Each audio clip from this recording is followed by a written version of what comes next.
Crimson Shadow's Lyria Thorne had always known her destiny.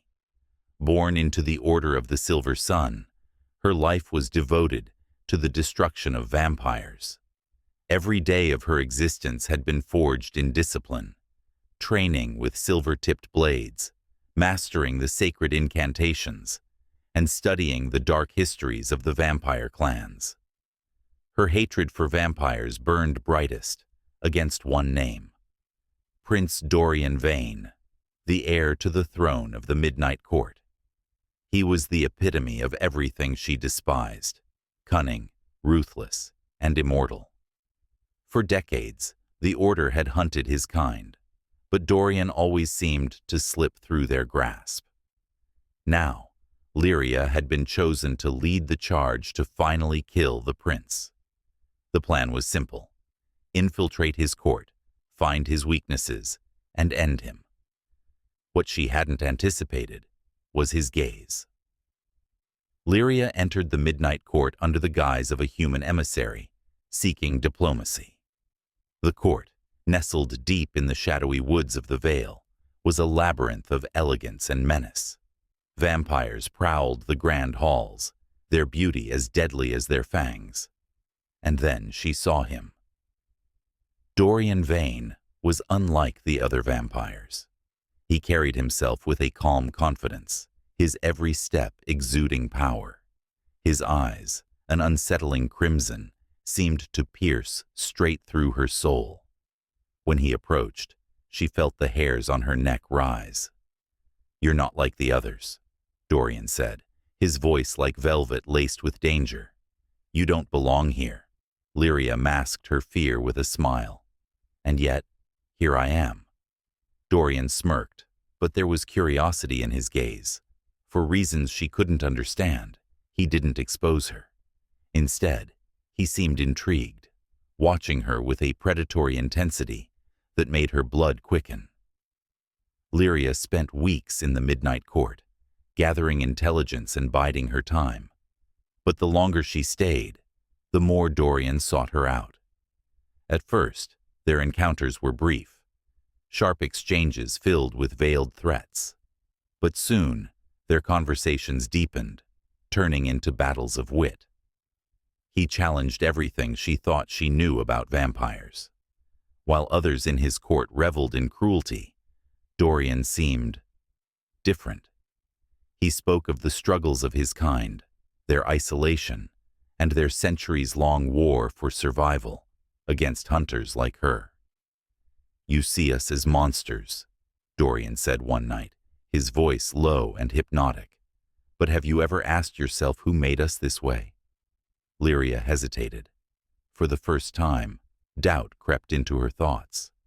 But it wasn't just his words that unsettled her. It was the way his eyes softened when they locked onto hers. The way his voice seemed to draw her closer, his presence magnetic and overwhelming. One evening, as they stood alone in the moonlit gardens of the court, he stepped closer, his gaze flickering between her lips and her eyes. "You should be afraid of me," he murmured. "I am," she whispered, though her body betrayed her words as her heartbeat quickened, for reasons she didn't want to admit. The turning point came during a midnight ball, where Dorian invited Lyria to dance. The court whispered as they moved together, his hand firm against her waist. She should have been repulsed by his closeness, but instead, she found herself leaning into him. "You're playing a dangerous game," he whispered in her ear, his breath sending shivers down her spine. "So are you," she replied, meeting his gaze with a challenge. That night, Dorian escorted her back to her chambers. The air between them was electric, charged with unspoken words and forbidden desires. He stepped closer, his hand brushing against her cheek. "Lyria," he said softly, his voice raw, "tell me the truth. Who are you?" Her breath caught. For a moment she considered confessing everything, but instead she closed the distance between them, capturing his lips in a kiss that was both an admission and a betrayal. Their kiss ignited something neither could control. Dorian's touch was both possessive and reverent, his fangs grazing her lip as he deepened the kiss.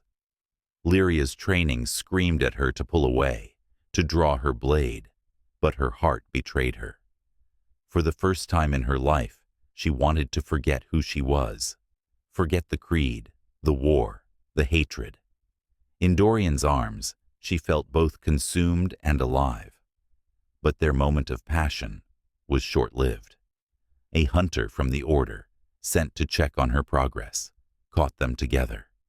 The betrayal in his eyes mirrored the guilt that flooded her. "You've been compromised," he snarled, raising his blade toward Dorian. "No," Lyria cried, stepping between them. The truth unraveled.